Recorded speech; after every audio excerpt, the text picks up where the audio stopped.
orang tua memang harus memberikan disiplin yang baik kepada anaknya.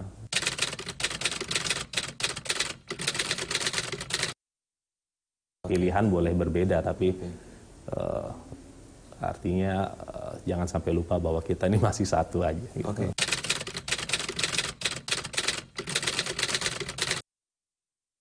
Politik itu harusnya untuk kepentingan rakyat. Jadi politik itu lebih kepada pelayanan.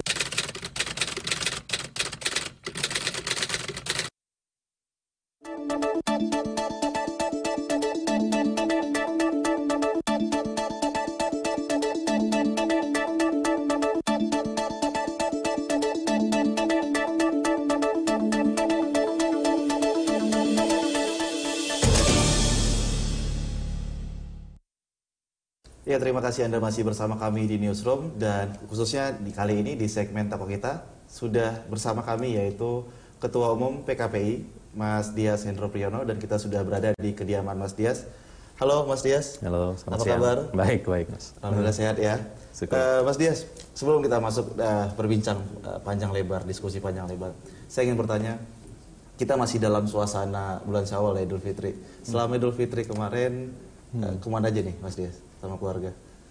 Wah, kalau yang kemarin ini nothing interesting sih sebenarnya, karena kita di rumah aja, kita ya nggak ngapa-ngapain ya. Hari pertama seperti biasa saya sungkeman aja sama keluarga, kita sholat. Setelah itu kita pulang ya, saya pergi sendiri ke Bogor ke Pak Presiden. Setelah itu saya ke tempat beberapa ketum parpol, Pak Surya Paloh, Ibu Mega dan lain sebagainya. Setelah itu ya kita kumpul lagi di rumah dengan istri dan anak-anak. Dan setiap Lebaran ada makanan khas apa di rumah? Yang pasti makanan Indonesia lah, nggak mungkin makanan yang aneh-aneh gitu. Dan yang paling favorit? Yang umum-umum aja, ketupat gitu dan lain-lain. Dan momen Idul Fitri kemarin sempat juga nggak sih selain sibuk itu misalnya membawa keluarga jalan sebentar gitu setelah melakukan kunjungan ke presiden dan beberapa ketua umum partai politik? Enggak, sama sekali enggak. Jadi memang kita ya di rumah aja. Saya rasa saya sekarang sudah banyak di luar, mulai bangun tidur sampai mata tertutup tuh ya di luar terus gitu. Jadi pas ada libur sebentar ya saya upayakan supaya bisa di rumah aja sama anak-anak, sama 2 anjing saya juga. Baik Mas Dias, yang mau kita tanyakan adalah apa sih keuntungannya menjadi anak dari seorang tokoh nasional? Untungnya apa ya? Ya mungkin orang lebih mengenal aja dengan mudah gitu. Tapi menurut saya itu juga bukan keuntungan ya. Enggak, sebenarnya keuntungannya itu harus kita buat sendiri. Justru kadang-kadang saya mikir malahan orang tahu saya ini anaknya A.M. Hendro Priyono justru harus membuktikan bahwa ya kita bisa melakukan apa gitu untuk earning that title gitu kan. Jangan hanya orang mengasosiasikan terus-terusan dengan ayah saya, oh ini si Dias anaknya Pak Hendro gitu aja, kan nggak enak juga. Saya sebenarnya ada, tapi tidak patut dibilang keuntungan kalau kitanya sendiri tidak melakukan apa-apa. Gitu. Ya, dan sebagai putra dari Pak Hendro Priyono, beberapa waktu yang lalu Pak Mas Dias juga mengatakan di media bahwa selain mewarisi teman juga mewarisi musuh dari Pak Hendro Priyono. Bahkan siap juga dibully. Iya, ya jadi gimana ya? Ya sebagai anak dari A.M. Hendro Priyono ini selain beruntung tanda kutip punya teman banyak, otomatis teman-teman bapaknya saya juga menjadi teman-teman saya gitu, yang dulu membantu bapak saya, ya pastinya juga akan membantu saya. Tapi pada hal yang sama gitu, at the same time, mungkin orang-orang yang dulu membenci bapak saya, yang nggak suka sama bapak saya, jadi nggak bisa kena ke bapak, jadi akhirnya turun juga ke kita gitu. Jadi hal-hal apa yang tadinya serangannya mau ditujukan ke ayah saya, tapi mungkin bisa ditangkis sana sini, akhirnya nyari-nyari ke anaknya nih apa yang bisa gue kerjain nih dari anak kayak gitulah kurang lebih gitu. Tapi sering terjadi ya? Ya sering terjadi, sering saya dibully atau dicemooh ya bolak-balik karena masalah bapak saya juga nih apa sih ini? Penyebaran berita hoax juga. Iya, jadi ini kok sampai bawa-bawa ke saya, nggak tahu apa-apa juga tapi biarin lah nggak apa-apa. Oke, Mas Dias. Lalu Mas Dias ini kenapa nggak mengikuti jejak sang ayah di militer? Memang dari dulu nggak ada ketertarikan untuk terjun langsung saya pribadi ke militer. Saya dulu sebenarnya inginnya menjadi musisi. Jadi dari dulu senengnya ya ngutak-ngutik gitar gitu, walaupun gak jago-jago banget lah gitu. Tapi saat waktu berjalan entah gimana papa saya ngarahinnya daripada sibuk main gitar, baik sekolah yang bener aja lah gitu. Dulu kan sempat maunya tuh masuknya ke kayak Berkeley atau Gitar Institute gitu-gitu. Tapi ya itu diarahkannya malah ke sekolah-sekolah yang umum lah.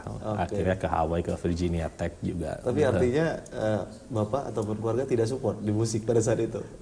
Mungkin karena masih terlalu muda ya, saya masih 14-15 tahun gitu, dan belum menunjukkan keseriusan di mana-mana kecuali di musik. Mungkin sebagai bapak juga bingung nih anak nih maunya apa sih.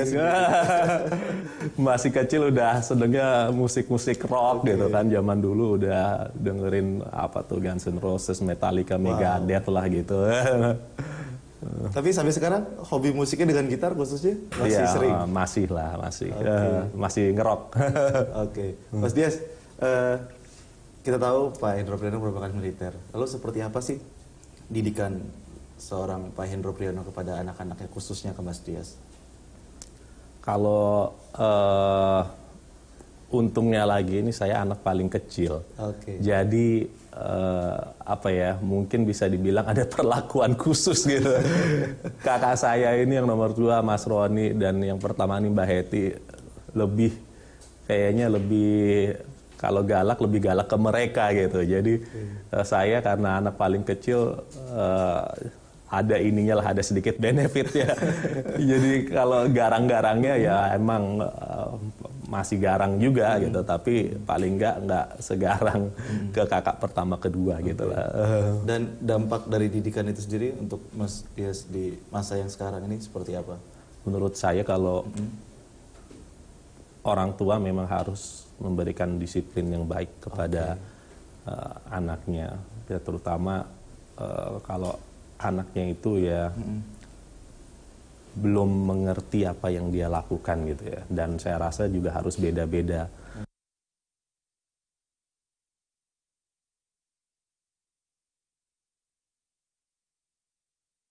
Yang nggak semua harus bisa sama tingkat kedisiplinannya.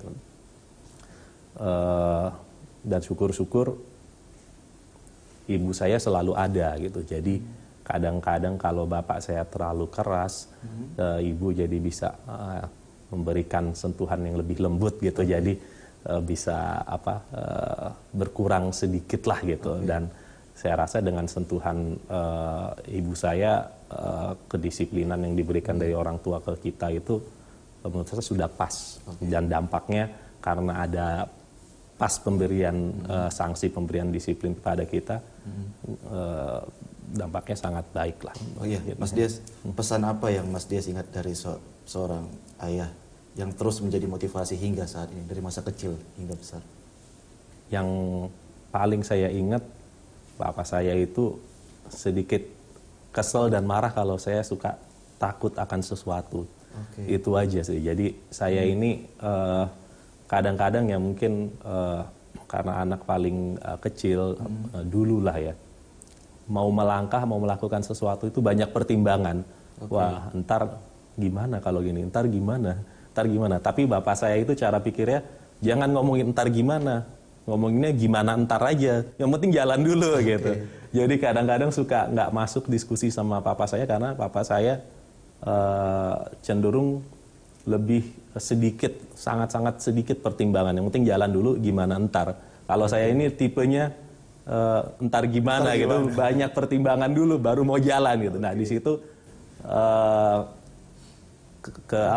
ada sedikit ketidakcocokan mungkin, dan di situ menurut saya ternyata memberikan saya motivasi bahwa memang kalau orang mau maju jangan terlalu banyak pertimbangan, memang harus berpikir lebih gimana ntar, maju aja dulu lah gitu. Baik.